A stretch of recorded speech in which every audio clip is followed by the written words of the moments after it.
ನಮಸ್ಕಾರ. ಮುಖ್ಯಾಂಶಗಳು. ಭಾರತ ಶಾಂತಿಪ್ರಿಯ ರಾಷ್ಟ್ರ. ಪರಿಸ್ಥಿತಿ ಎದುರಾದರೆ ತನ್ನೆಲ್ಲ ಶಕ್ತಿ ಬಳಸಿ ದೇಶ ರಕ್ಷಣೆ ಮಾಡಲಿದೆ. ರಾಷ್ಟ್ರಪತಿ ರಾಮನಾಥ್ ಕೋವಿಂದ್. ದೆಹಲಿಯ ಯುದ್ಧ ಸ್ಮಾರಕಕ್ಕೆ ಉಪರಾಷ್ಟ್ರಪತಿ ಎಂ ವೆಂಕಯ್ಯನಾಯ್ಡು ಭೇಟಿ. ಇಂದಿನಿಂದ 2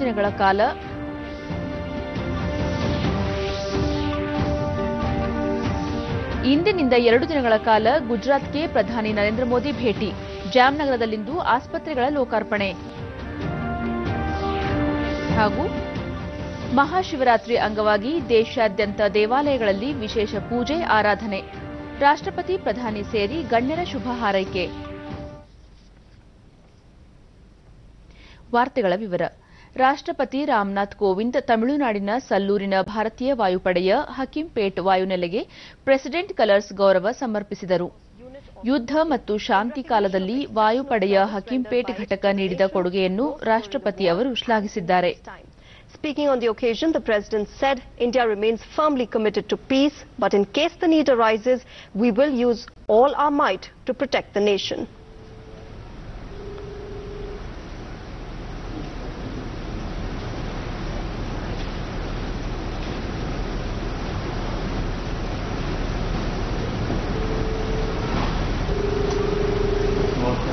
India's growing stature. ವಾಯುಪಡೆಯಿಂದ ಗೌರವ ರಕ್ಷೆ ಸ್ವೀಕರಿಸಿದ ರಾಷ್ಟ್ರಪತಿ, ಭಾರತೀಯ ವಾಯುಪಡೆ ಹಲವಾರು ವರ್ಷಗಳಿಂದ ತಂತ್ರಜ್ಞಾನವನ್ನು ಉತ್ತಮವಾಗಿ ಅಳವಡಿಸಿಕೊಂಡು ಪ್ರಗತಿ ಸಾಧಿಸುತ್ತಿದೆ.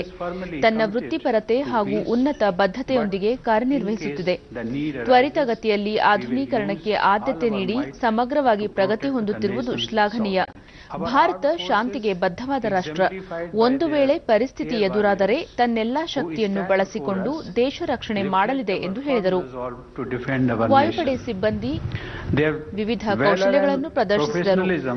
was on display very recently as the Indian Air Force carried out preemptive strikes on a known terrorist camp. Around 1,000 serving and retired personnel from the ಆಗಸದಲ್ಲಿ Sarang ಹೆಲಿಕಾಪ್ಟರ್ಗಳ ತಂಡ ವಿವಿಧ ಕಸರತ್ತು ಪ್ರದರ್ಶಿಸಿ ಪುಷ್ಪವೃಷ್ಟಿ ಮಾಡಿತು. ಯುದ್ಧ ವಿಮಾನಗಳ ಪ್ರದರ್ಶನ ಗಮನ ಸೆಳೆಯಿತು. Other highlights included flypast by Indian Air Force aircraft. The President, who is on a visit to Tamil Nadu, will also visit the Isha Yoga Center in Coimbatore later in the day today.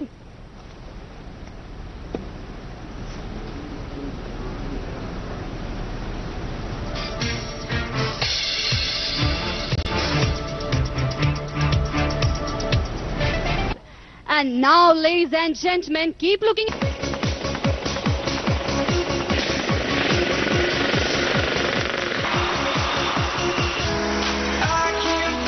I request the esteemed guests to wait.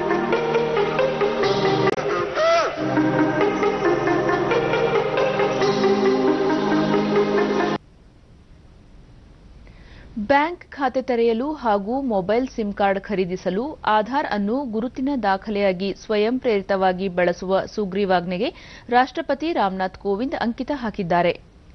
ಲೋಕಸಭೆಯಿಂದ ಅಂಗೀಕಾರವಾಗಿದ್ದ ಮಸೂದೆಗೆ ರಾಜ್ಯಸಭೆಯಲ್ಲಿ ಅನುಮೋದನೆ ದೊರೆಯದ ಕಾರಣ ಕೇಂದ್ರ ಸಂಪುಟ ಈ ಬಗ್ಗೆ ಸುಗ್ರೀವಾಜ್ಞೆ ಹೊರಡಿಸಲು ತೀರ್ಮಾನಿಸಿತ್ತು. ಆಧಾರ್ ದುರ್ಬಳಕೆಯನ್ನು ತಡೆಗಟ್ಟುವ ಹಾಗೂ ಸಾರ್ವಜನಿಕ ಹಿತದೃಷ್ಟಿಯಿಂದ ಆಧಾರ್ ಬಳಕೆಗೆ ಅವಕಾಶ ಕಲ್ಪಿಸುವ ಉದ್ದೇಶದಿಂದ ಈ ಸುಗ್ರೀವಾಜ್ಞೆ ಹೊರಡಿಸಲಾಗಿದ್ದು, ಆಧಾರ್ ಸಂಖ್ಯೆಯನ್ನು ಸ್ವಯಂ ಪ್ರೇರಿತವಾಗಿ ಬಳಸುವವರಿಗೆ ಯಾವುದೇ ರೀತಿಯ ಸೇವೆಗಳನ್ನು ನಿರಾಕರಿಸುವಂತಿಲ್ಲ ಎನ್ನುವ ಅಂಶಗಳನ್ನು ಇದರಲ್ಲಿ ಸೇರ್ಪಡೆ ಮಾಡಲಾಗಿದೆ. ಇದಲ್ಲದೆ ಹೋಮಿಯೋಪತಿ ಕೇಂದ್ರೀಯ ಮಂಡಳಿ ತಿದ್ದುಪಡಿ ಸುಗ್ರೀವಾಜ್ಞೆಗೂ ರಾಷ್ಟ್ರಪತಿಯವರು ಅನುಮೋದನೆ ನೀಡಿದ್ದು, ಹೋಮಿಯೋಪತಿ ಕೇಂದ್ರೀಯ ಮಂಡಳಿಯ ಅವಧಿಯನ್ನು 1 ವರ್ಷಗಳ ಕಾಲ ವಿಸ್ತರಿಸಲು ಅವಕಾಶ ಕಲ್ಪಿಸಲಾಗಿದೆ. 2005ರ ವಿಶೇಷ ಆರ್ಥಿಕ ವಲಯ ತಿದ್ದುಪಡಿ ಸುಗ್ರೀವಾಜ್ಞೆಗೆ ರಾಷ್ಟ್ರಪತಿ ಅವರು ಅಂಕಿತ ಹಾಕಿದ್ದಾರೆ. ವಿಶೇಷ ಆರ್ಥಿಕ ವಲಯಗಳನ್ನು ರಚಿಸಲು ಮತ್ತು ಬಂಡವಾಳ ಹೂಡಿಕೆಯನ್ನು ಆಕರ್ಷಿಸಲು ಇದರಿಂದ ಸಹಕಾರಿಯಾಗಲಿದೆ. ದೆಹಲಿಯ ಇಂಡಿಯಾ ಗೇಟ್ ಬಳಿ ನಿರ್ಮಿಸಲಾಗಿರುವ ರಾಷ್ಟ್ರೀಯ ಯುದ್ಧ ಸ್ಮಾರಕ ಸ್ಥಳಕ್ಕೆ ಉಪರಾಷ್ಟ್ರಪತಿ ಎಂ ವೆಂಕಯ್ಯನಾಯ್ಡು ನಿನ್ನೆ ಭೇಟಿ ನೀಡಿ ಗೌರವ ಸಮರ್ಪಿಸಿದರು.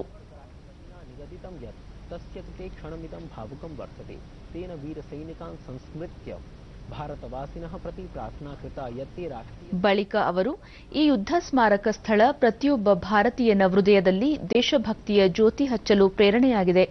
ಭವಿಷ್ಯದ ಹಾದಿಯನ್ನು ಉಜ್ವಲಗೊಳಿಸಲು ಈ ಸ್ಥಳ ಸಹಕಾರಿಯಾಗಲಿದೆ ಎಂದರು.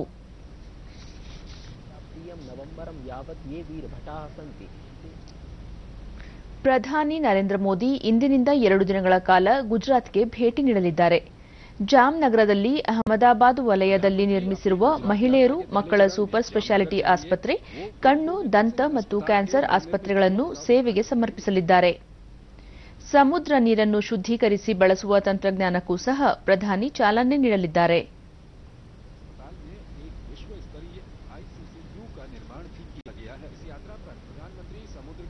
पानी को पीने लायक बनाने के लिए एक अलवणीकरण योजना की आधारशिला भी रखेंगे. गुजरात सरकार ने जल सुरक्षा को और मजबूत करने के लिए सौराष्ट्र, कच्छ और मध्य गुजरात के तटीय क्षेत्रों में कई ऐसे विलवणीकरण संयंत्रों की योजना बनाई है. सोनी परियोजना के तहत जामनगर के रंजीत सागर जलाशय में नर्मदा के पानी का पहुंचने का भी प्रधानमंत्री लोकार्पण करेंगे. तकरीबन 6.5 किलोमीटर लंबी ಅಹಮದಾಬಾದ್ನಲ್ಲಿ ಮೊದಲ ಹಂತದ ಮೆಟ್ರೋ ರೈಲು ಸೇವೆಯನ್ನು ಲೋಕಾರ್ಪಣೆ ಮಾಡಲಿರುವ ಪ್ರಧಾನಿ 2ನೇ ಹಂತದ ಮೆಟ್ರೋ ಯೋಜನೆಗೆ ಶಿಲಾನ್ಯಾಸ ನೆರವೇರಿಸಲಿದ್ದಾರೆ. ನಾಳೆ ಪ್ರಧಾನಿ ಮೋದಿ ಶಿಕ್ಷಣ ಭವನ ಮತ್ತು ವಿದ್ಯಾರ್ಥಿ ಭವನದ ಕಟ್ಟಡ ಕಾಮಗಾರಿಯನ್ನು ಶುಭಾರಂಭ ಮಾಡಲಿದ್ದು, ಪ್ರಧಾನಮಂತ್ರಿ ಶ್ಯಾಮ್ ಯೋಗಿ ವಂದನಾ ಯೋಜನೆಗೆ ಚಾಲನೆ ನೀಡಲಿದ್ದಾರೆ. प्रधानमंत्री इस मौके पर फेज 2 मेट्रो का भी शिलान्यास करेंगे, जो अहमदाबाद और गांधीनगर को आपस में जोड़ेगी.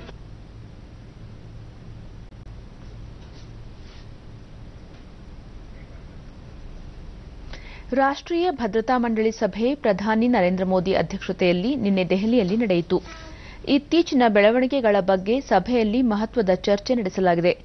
ಗೃಹ ಸಚಿವ ರಾಜನಾಥ್ ಸಿಂಗ್, ಸಚಿವರಾದ ಅರುಣ್ ಜೇಟ್ಲಿ, ಸುಷ್ಮಾ ಸ್ವರಾಜ್, ನಿರ್ಮಲಾ ಸೀತಾರಾಮನ್, ರಾಷ್ಟ್ರೀಯ ಭದ್ರತಾ ಸಲಹೆಗಾರ ಅಜಿತ್ ದೋವಲ್ ಸಭೆಯಲ್ಲಿ ಪಾಲ್ಗೊಂಡಿದ್ದರು. ಕಾಂಗ್ರೆಸ್ ಪಕ್ಷದ ಶಾಸಕ ಉಮೇಶ್ ಜಾಧವ್ ಇಂದು ತಮ್ಮ ಶಾಸಕ ಸ್ಥಾನಕ್ಕೆ ರಾಜೀನಾಮೆ ಸಲ್ಲಿಸಿದ್ದು, ಸ್ಪೀಕರ್ ರಮೇಶ್ ಕುಮಾರ್ ಅವರಿಗೆ ಇಂದು ಬೆಳಗ್ಗೆ ರಾಜೀನಾಮೆ ಪತ್ರ ನೀಡಿದ್ದಾರೆ. ಉಮೇಶ್ ಜಾಧವ್ ಚಿಂಚೋಳಿ ಕ್ಷೇತ್ರದಿಂದ ಕಳೆದ ವಿಧಾನಸಭೆ ಚುನಾವಣೆಯ ಸಂದರ್ಭದಲ್ಲಿ ಆಯ್ಕೆಯಾಗಿದ್ದರು. ಮಹಾಶಿವರಾತ್ರಿ ಹಬ್ಬವನ್ನು ಇಂದು ರಾಜ್ಯಾದ್ಯಂತ ಭಕ್ತಿಪೂರ್ಣವಾಗಿ ಆಚರಣೆ ಮಾಡಲಾಗುತ್ತಿದೆ. ಹಲವು ಕಡೆ ಶಿವನ ದೇವಾಲಯಗಳಲ್ಲಿ ವಿಶೇಷ ಪೂಜಾ ವಿಧಿವಿಧಾನಗಳು ನಡೆಯುತ್ತಿವೆ. ಉಪವಾಸ ಕೈಗೊಂಡು ಶಿವಲಿಂಗಗಳಿಗೆ ಬಿಲ್ವ ಪತ್ರೆ ಅರ್ಪಿಸಿ ಪೂಜಿಸುವುದು ಶಿವರಾತ್ರಿ ಸಂಪ್ರದಾಯವಾಗಿದೆ. ಭಕ್ತಾದಿಗಳು ದೇಶದ ಪ್ರಮುಖ ನದಿಗಳು ಹಾಗೂ ಸಂಗಮ ಸ್ಥಳಗಳಲ್ಲಿ ಪುಣ್ಯ ಸ್ನಾನ ಮಾಡಿ ದೇವರ ಆರಾಧನೆಯಲ್ಲಿ ತೊಡಗಿದ್ದಾರೆ.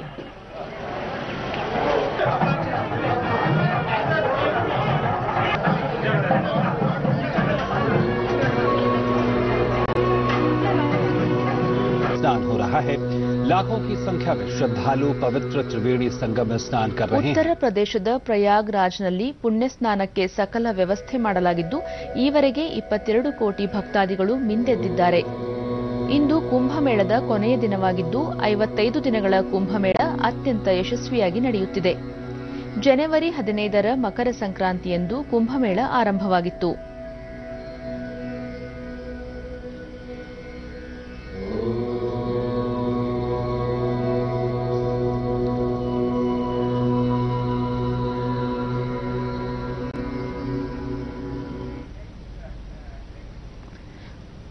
ಮಹಾಶಿವರಾತ್ರಿ ಅಂಗವಾಗಿ ರಾಷ್ಟ್ರಪತಿ ರಾಮನಾಥ್ ಕೋವಿಂದ್ ದೇಶದ ಜನರಿಗೆ ಶುಭ ಕೋರಿದ್ದು, ಪ್ರತಿಯೊಬ್ಬರಿಗೂ ಶಾಂತಿ, ಸಂತೋಷ ಮತ್ತು ಸಮೃದ್ಧತೆ ತರಲಿ ಎಂದು ಹಾರೈಸಿದ್ದಾರೆ. ಪ್ರಧಾನಿ ನರೇಂದ್ರ ಮೋದಿ ದೇಶದ ಜನರಿಗೆ ಶಿವರಾತ್ರಿ ಹಬ್ಬಕ್ಕೆ ಶುಭ ಕೋರಿದ್ದಾರೆ. ಮುಖ್ಯಮಂತ್ರಿ ಎಚ್ಡಿ ಕುಮಾರಸ್ವಾಮಿ, ವಿಧಾನಸಭೆ ಪ್ರತಿಪಕ್ಷ ನಾಯಕ ಬಿಎಸ್ ಯಡಿಯೂರಪ್ಪ ಅವರೂ ಸಹ ನಾಡಿನ ಜನತೆಗೆ ಶುಭಾಶಯ ಹೇಳಿದ್ದಾರೆ. ಕೇರಳದ Shihab Thangal centre for humanity ಸಮಾವೇಶ ಬೆಂಗಳೂರಿನಲ್ಲಿ ನಿನ್ನೆ ನಡೆಯಿತು. ಮಾಜಿ ಪ್ರಧಾನಮಂತ್ರಿ ಎಚ್ಡಿ ದೇವೇಗೌಡ, ಅಲ್ಪಸಂಖ್ಯಾತ ಹಾಗೂ ವಕ್ಫ್ ಸಚಿವ ಜಮೀರ್ ಅಹಮದ್ ಖಾನ್, ಬಿಎಂಟಿಸಿ ಅಧ್ಯಕ್ಷ ಎನ್ಎ ಹ್ಯಾರಿಸ್, ಮಾಜಿ ಸಚಿವ ರೋಷನ್ ಬೇಗ್, ವಿಧಾನ ಪರಿಷತ್ತು ಸದಸ್ಯ ಬಿಎಂ ಫಾರೂಕ್ ಹಾಗೂ ಹ್ಯುಮ್ಯಾನಿಟಿ ಸಮಾವೇಶ ಅಧ್ಯಕ್ಷ ಸೈಯದ್ ಮುನಾವರ್ ಅಲಿ ಶಿಹಾಬ್ ಸೇರಿದಂತೆ ಮತ್ತಿತರರು ಹಾಜರಿದ್ದರು. ಬಳಿಕ ಎಚ್ಡಿ ದೇವೇಗೌಡ, ಅಧಿಕಾರ, ಅಂತಸ್ತು ಎಂದಿಗೂ ಶಾಶ್ವತವಲ್ಲ, ಆದ್ದರಿಂದ ನಾವೆಲ್ಲ ಬದುಕಿರುವಷ್ಟು ದಿನ ಸಮಾಜದ ಕಟ್ಟಕಡೆಯ ಜನರ ನೋವಿಗೆ ಸ್ಪಂದಿಸಬೇಕು ಎಂದು ಹೇಳಿದರು.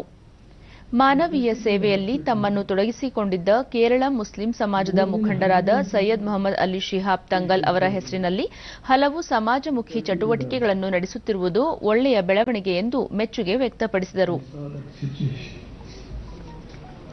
The CM was the Haryana Chief Minister. When I looked to him, sir, it is the responsibility of the district medical officer and the deputy commissioner. I can't come and inspect all these things. He belongs to a different political party. ಬಳ್ಳಾರಿಯ ಹಂಪಿ ಉತ್ಸವದ ಸಮಾರೋಪ ಸಮಾರಂಭ ನಿನ್ನೆ ನಡೆಯಿತು. ಸಚಿವರಾದ Sara Mahesh, E Tukaram, ಸಂಸದ VS Ugrappa, ಶಾಸಕ ಮುನಿರತ್ನ, ಜಿಲ್ಲಾಧಿಕಾರಿ ಡಾ ವಿ ರಾಮ್ ಮನೋಹರ್ ಪ್ರಸಾದ್ ಸೇರಿದಂತೆ ಪ್ರಮುಖರು ಪಾಲ್ಗೊಂಡಿದ್ದರು.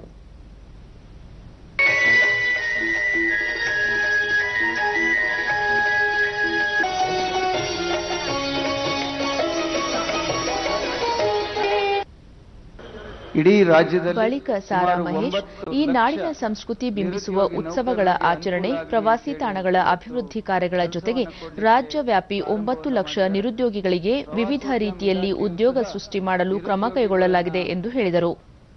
ಉದ್ಯೋಗಿಗಳನ್ನಾಗಲಿ ಮಾಡಲಿಕ್ಕೆ ಇನ್ನೊಂದು ಮಾರ್ಗ ಅನ್ನುವಂತ ಮಾತನ್ನ ಈ ಸಂದರ್ಭದಲ್ಲಿ ಹೇಳಿ, ಈಗಾಗಲೇ ಈ ಒಂದು ಕ್ಷೇತ್ರದ ಸರ್ವತೋಮುಖ ಅಭಿವೃದ್ಧಿಗೆ ಪ್ರವಾಸೋದ್ಯಮ ಇಲಾಖೆಗೆ ಮಾನ್ಯ ಮುಖ್ಯಮಂತ್ರಿ ಕುಮಾರಣ್ಣರವರ ಸೂಚನೆ ಮೇರೆಗೆ 10 ಕೋಟಿ ಅನುದಾನವನ್ನು ಕೊಟ್ಟಿದ್ದೀವಿ. ಇವತ್ತು ಈ ಒಂದು ಸಮ್ಮಿಶ್ರ ಸರ್ಕಾರ ಇ ತುಕಾರಾಂ, ರಾಜ್ಯದ ಮೈತ್ರಿ ಸರ್ಕಾರ 16 ಯೋಜನೆಗಳನ್ನು ಜಾರಿಗೆ ತಂದಿದ್ದು ಎಲ್ಲಾ ವರ್ಗಗಳ ಶ್ರೇಯೋಭಿವೃದ್ಧಿಗೆ ಯೋಜನೆ ರೂಪಿಸಿದೆ ಎಂದರು. ಇವತ್ತು ಕರ್ನಾಟಕವನ್ನು ಒಂದು ಪ್ರಗತಿ ಪರದತ್ರ ಇವತ್ತೆಲ್ಲರೂ ನಾವು ಸಾಗ್ತಾ ಇದ್ದೀವಿ. ಅಭಿವೃದ್ಧಿ ಪಥದಲ್ಲಿ ಇವತ್ತು ಕರ್ನಾಟಕವನ್ನು ಒಯ್ಯುವಂತ ನಿಟ್ಟಿನಲ್ಲಿ ಇವತ್ತು ಮುಖ್ಯಮಂತ್ರಿಗಳು ಸೇರಿದಂತೆ ಉಪಮುಖ್ಯಮಂತ್ರಿ ಪರಮೇಶ್ವರ್ ಸೇರಿದಂತೆ ಎಲ್ಲಾ ಸಂಪುಟ ಸಹೋದ್ಯೋಗಿಗಳು ಇವತ್ತು ನಾವು ಕೆಲಸವನ್ನು ನಾವು ಮಾಡ್ತಿದ್ದೀವಿ. ಉತ್ಸವದಲ್ಲಿ ನೃತ್ಯ, ನಾಟಕ ಸೇರಿದಂತೆ ಹಲವು ಸಾಂಸ್ಕೃತಿಕ ಚಟುವಟಿಕೆಗಳು ಜರುಗಿದವು.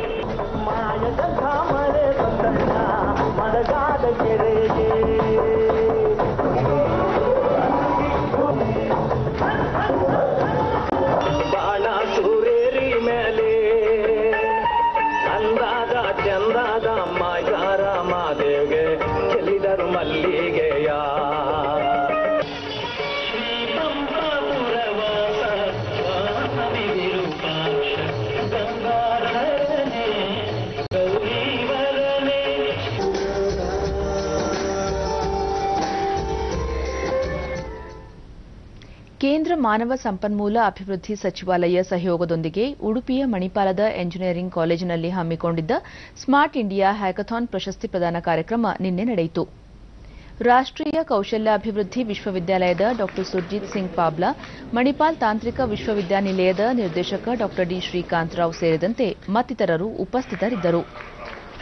ಬಳಿಕ ಡಾ ಸುರ್ಜಿತ್ ಸಿಂಗ್ ಪಾಬ್ಲಾ, 2017ನೇ ಸಾಲಿನಿಂದ ಸ್ಮಾರ್ಟ್ ಇಂಡಿಯಾ ಹ್ಯಾಕಥಾನ್ ಆರಂಭವಾಗಿದ್ದು, ದೇಶದ 48 ನೋಡಲ್ ಕೇಂದ್ರಗಳಲ್ಲಿ ಏಕಕಾಲದಲ್ಲಿ ಹ್ಯಾಕಥಾನ್ ಸ್ಪರ್ಧೆ ಏರ್ಪಡಿಸಲಾಗಿತ್ತು ಎಂದರು.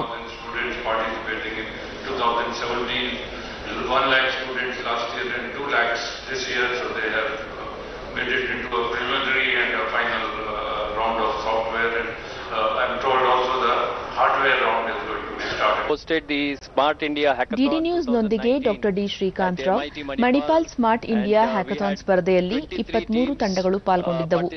ತಂತ್ರಜ್ಞಾನ ಬಲಪಡಿಸಲು ಇಂತಹ ಹ್ಯಾಕಥಾನ್ಗಳ ಅವಶ್ಯಕತೆ ಇದೆ ಎಂದು ಹೇಳಿದರು. And there was excitement amongst the students, and also the teamwork was excellent. ಬಲ್ಗೇರಿಯಾದ ರೂಸ್ನಲ್ಲಿ ನಡೆಯುತ್ತಿರುವ ಡ್ಯಾನ್ ಕೋಲಾವ್ ನಿಕೋಲಾ ಪೆಟ್ರೋವ್ ಕುಸ್ತಿ ಟೂರ್ನಿಯಲ್ಲಿ 65 ಕೆಜಿ ಫ್ರೀ ಸ್ಟೈಲ್ ವಿಭಾಗದಲ್ಲಿ ಭಾರತದ ಬಜರಂಗ್ ಪೂನಿಯಾ ಸ್ವರ್ಣ ಪದಕ ಗಳಿಸಿದ್ದಾರೆ. ವಿಶ್ವ ಕುಸ್ತಿ ಚಾಂಪಿಯನ್ಶಿಪ್ನಲ್ಲಿ ಬೆಳ್ಳಿ ಪದಕ ಗೆದ್ದಿರುವ ಪೂನಿಯಾ ಅತ್ಯುತ್ತಮ ಪ್ರದರ್ಶನ ತೋರಿ ಚಿನ್ನಕ್ಕೆ ಕೊರಳೊಡ್ಡಿದರು. ಇದು ಪೂನಿಯಾ ಅವರ 10ನೇ ಅಂತಾರಾಷ್ಟ್ರೀಯ ಪ್ರಶಸ್ತಿಯಾಗಿದೆ. ಅವರು ತಮ್ಮ ಗೆಲುವನ್ನು ವಾಯುಪಡೆಯ ವಿಂಗ್ ಕಮಾಂಡರ್ ಅಭಿನಂದನ್ ಅವರಿಗೆ ಸಮರ್ಪಿಸಿದರು. ಕೊನೆಯಲ್ಲಿ ಮತ್ತೊಮ್ಮೆ ಮುಖ್ಯಾಂಶಗಳು. ಭಾರತ ಶಾಂತಿಪ್ರಿಯ ರಾಷ್ಟ್ರ, ಪರಿಸ್ಥಿತಿ ಎದುರಾದರೆ ತನ್ನೆಲ್ಲ ಶಕ್ತಿ ಬಳಸಿ ದೇಶ ರಕ್ಷಣೆ ಮಾಡಲಿದೆ, ರಾಷ್ಟ್ರಪತಿ ರಾಮನಾಥ್ ಕೋವಿಂದ್.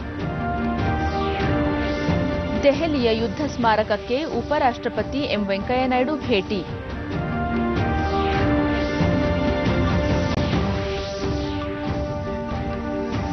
ಇಂದಿನಿಂದ 2 ದಿನಗಳ ಕಾಲ ಗುಜರಾತ್ಗೆ ಪ್ರಧಾನಿ ನರೇಂದ್ರ ಮೋದಿ ಭೇಟಿ. ಜಾಮ್ನಗರದಲ್ಲಿಂದು ಆಸ್ಪತ್ರೆಗಳ ಲೋಕಾರ್ಪಣೆ. ಹಾಗೂ ಮಹಾಶಿವರಾತ್ರಿ ಅಂಗವಾಗಿ ದೇಶಾದ್ಯಂತ ದೇವಾಲಯಗಳಲ್ಲಿ ವಿಶೇಷ ಪೂಜೆ ಆರಾಧನೆ. ರಾಷ್ಟ್ರಪತಿ ಪ್ರಧಾನಿ ಸೇರಿ ಗಣ್ಯರ ಶುಭ ಹಾರೈಕೆ. ನಮ್ಮ ಮುಂದಿನ ವಾರ್ತಾ ಪ್ರಸಾರ ಮಧ್ಯಾಹ್ನ 1 ಗಂಟೆಗೆ ಚಂದನದಲ್ಲಿ. ನಮಸ್ಕಾರ.